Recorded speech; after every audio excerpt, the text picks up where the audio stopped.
दोस्तों, पहली और बड़ी खबर। झारखंड की राजधानी रांची में 15 अगस्त को सुबह 6 से रात 10 बजे तक बड़े वाहनों के प्रवेश पर लगेगी रोक। बड़ी खबर है। स्वतंत्रता दिवस के मौके पर झारखंड की राजधानी रांची के मोरहाबादी मैदान में आयोजित होने वाले कार्यक्रमों को लेकर ट्रैफिक पुलिस ने तैयारी पूरी कर ली है। इस दिन सुगम यातायात की व्यवस्था बनी रहे, इसके लिए शहरी क्षेत्रों में बड़े वाहनों के प्रवेश पर सुबह 6 बजे से रात के 10 बजे तक रोक रहेगी। बता दें कि शहर के अन्य मार्गों में छोटे वाहनों का परिचालन पूर्व की तरह ही यथावत रहेगा। बड़ी खबर है। Share market king Rakesh Jhunjhunwala का निधन। शेयर बाजार के बिग बुल कहे जाने वाले राकेश झुनझुनवाला का आज यानी रविवार सुबह निधन हो गया। तबीयत बिगड़ने पर उन्हें सुबह 6 बजे मुंबई के ब्रीच कैंडी हॉस्पिटल में एडमिट किया गया था, जहां उनका निधन हो गया। 62 वर्षीय झुनझुनवाला एक समय में स्टॉक मार्केट में बियर यानी मदड़िए कहे जाते थे। उन्होंने 1992 में हर्ष मेहता घोटाले का खुलासा होने पर शॉर्ट सेलिंग के जरिए बड़ा मुनाफा कमाया था। 1990 के दशक में भारतीय स्टॉक मार्केट में कई प्रतिष्ठित कार्टेल थे। उनके निधन पर प्रधानमंत्री नरेंद्र मोदी ने भी शोक जताया है। पीएम मोदी ने ट्वीट करके लिखा है कि राकेश झुनझुनवाला एक अदम्य थे। वह जीवन से भरपूर मजाकिया और व्यवहारिक व्यक्ति थे। वह अपने पीछे वित्तीय दुनिया में एक अमिट योगदान छोड़ गए हैं। स्वतंत्रता दिवस के मौके पर झारखंड पुलिस को 14 वीरता पदक। भारत सरकार ने झारखंड के 26 पुलिस अफसरों और कर्मचारियों को विभिन्न सेवाओं के लिए मेडल प्रदान किया है। भारतीय स्वतंत्रता दिवस पर इनकी विधिवत घोषणा कर दी गई है। मेडल मिलने वाले 6 पुलिस जवान ऐसे भी हैं जो शहीद हो चुके हैं। इनको मरणोपरांत मेडल प्रदान किया गया है। यह 6 जवान नक्सली हमले में शहीद हो गए थे। इस सम्मान के जरिए भारत सरकार ने इनकी शहादत को याद किया है। खबरों को माने तो झारखंड के 14 पुलिस अधिकारियों और कर्मचारियों को पुलिस वीरता पदक मिला है।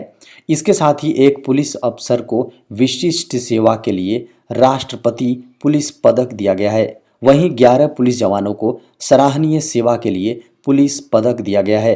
केंद्रीय गृह मंत्रालय ने पदक पाने वाले सभी 26 पुलिस पदाधिकारियों और पुलिस कर्मचारियों की लिस्ट जारी कर दी है। बड़ी खबर है। झारखंड में 19 अगस्त तक बारिश की संभावना। मौसम केंद्र ने संभावना जताई है कि झारखंड के कई इलाकों में आगामी 19 अगस्त तक हल्के से मध्यम दर्जे की बारिश की संभावना जताई गई है। वहीं 15 और 16 अगस्त को झारखंड में कुछ इलाकों पर हल्के से मध्यम दर्जे की बारिश की संभावना जताई है। 17 अगस्त को झारखंड के कई इलाकों में हल्के से मध्यम दर्जे की बारिश हो सकती है। इसके अलावा 18 अगस्त को झारखंड में लगभग सभी स्थानों पर हल्के से मध्यम दर्जे की बारिश की प्रबल संभावना जताई गई है। 19 अगस्त को झारखंड में कई इलाकों पर हल्के से मध्यम दर्जे की बारिश की संभावना जताई गई है। सूखाग्रस्त घोषित होगा झारखंड।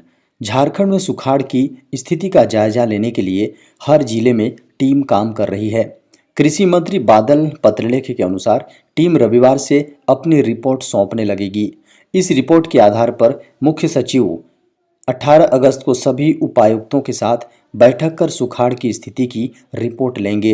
रिपोर्ट के आधार पर केंद्र सरकार से राज्य के प्रभावित प्रखंडों को सूखाग्रस्त घोषित करने का प्रस्ताव भेजा जाएगा। हालांकि मुख्य सचिव की बैठक के बाद आपदा प्रबंधन विभाग के मंत्री बन्ना गुप्ता समीक्षा करेंगे। तीसरे चरण में सीएम हेमंत सोरेन कृषि मंत्री की मौजूदगी में बारिश, रोपनी, मिट्टी में नमी से संबंधित रिपोर्ट की समीक्षा करेंगे। स्वतंत्रता दिवस के मौके पर 110 कैदी होंगे रिहा। झारखंड में 15 अगस्त को स्वतंत्रता दिवस के अवसर पर बंदियों की शेष सजा अवधि को माफ करते हुए उन्हें रिहा किया जाएगा। गृह विभाग ने इसको लेकर आदेश जारी कर दिए हैं। झारखंड के विभिन्न जेलों में सजा काट रहे 110 बंदियों को 15 अगस्त स्वतंत्रता दिवस के मौके पर रिहा किया जाएगा। झारखंड सरकार ने इन सभी दोषसिद्ध बंदियों की सजा माफ कर दी है। आज़ादी का अमृत महोत्सव के कार्यक्रमों के क्रम में प्रथम चरण में 15 अगस्त के अवसर पर बंदियों के जेल में अच्छे आचरण को देखते हुए उनकी शेष सजा अवधि माफ करते हुए रिहा करने का फैसला लिया गया है। खबरों को माने तो केंद्रीय गृह मंत्रालय ने सभी राज्य सरकारों को अपने अपने राज्यों में कुछ मानदंडों को पूरा करने वाले कैदियों की सजा माफ करने का निर्देश दिया है। मृत्युदंड और आजीवन कारावास के दोषी, आतंकी गतिविधियों में शामिल कैदी, एनडीपीएस के आरोप में दोषी, बलात्कार, मानव तस्करी, जाली नोटों और मनी लॉन्ड्रिंग को सजा माफी का लाभ नहीं दिया जाता है। सीएम हेमंत सोरेन ने कहा, सीएनटी और एसपीटी अधिनियम के कारण लोगों को नहीं मिल पा रहा बैंक ऋण।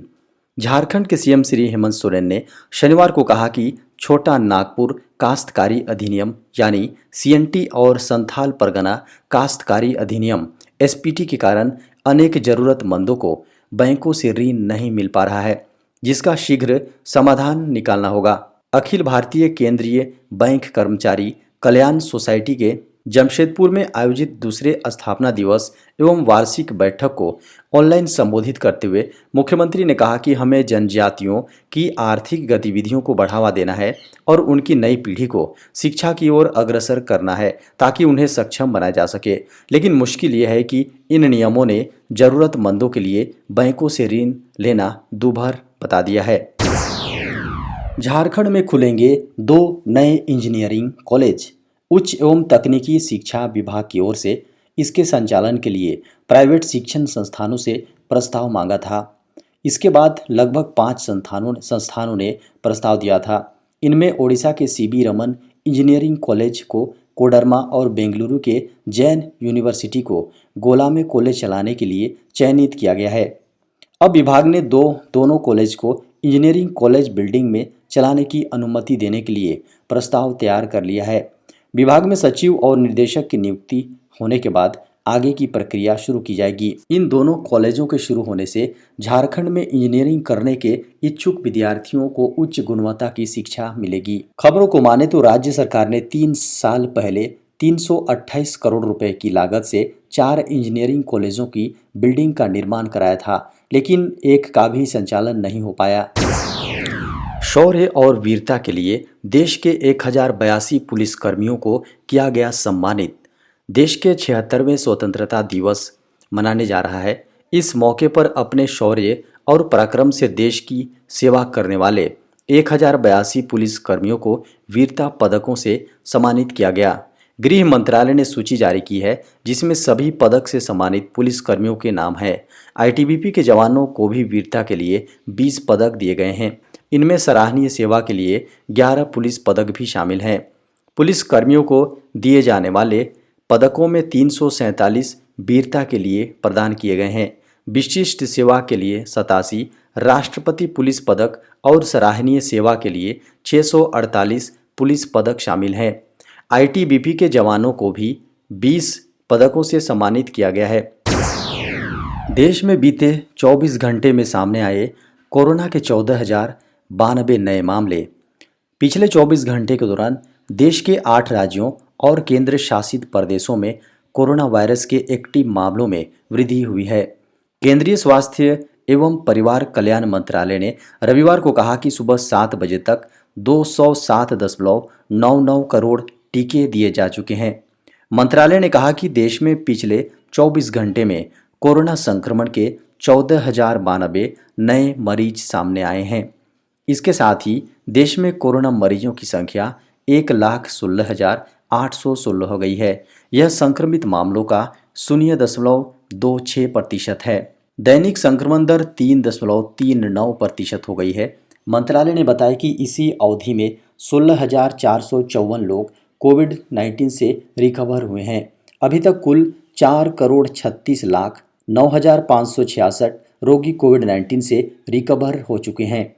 स्वस्थ होने वाले दर, जी हाँ, स्वस्थ होने की दर 98.54% है। देश में कुल 88.2 करोड़ कोविड परीक्षण किए गए हैं। बड़ी खबर है, मंकी पॉक्स से जुड़ी मामलों को लेकर WHO ने जारी किया बयान। विश्व स्वास्थ्य संगठन यानी WHO ने मंकी पॉक्स वायरस के वेरिएंट के लिए नए नामों की घोषणा की है। WHO ने एक बयान में कहा है कि यह किसी भी सांस्कृतिक या सामाजिक अपराध से बचने के लिए है। समाचार एजेंसी को माने तो WHO द्वारा बुलाई गई वैश्विक विशेषज्ञों के एक समूह ने नए नामों पर फैसला किया है। विशेषज्ञ अब मध्य अफ्रीका में पूर्व कांगो बेसिन क्लैड को क्लैड 1 या आई और पूर्व पश्चिम अफ्रीकी क्लैड को क्लैड 2 या द्वितीय के रूप में संदर्भित करेंगे। वैश्विक स्वास्थ्य एजेंसी ने कहा कि क्लैड के लिए नए नामों का तुरंत इस्तेमाल किया जाना चाहिए।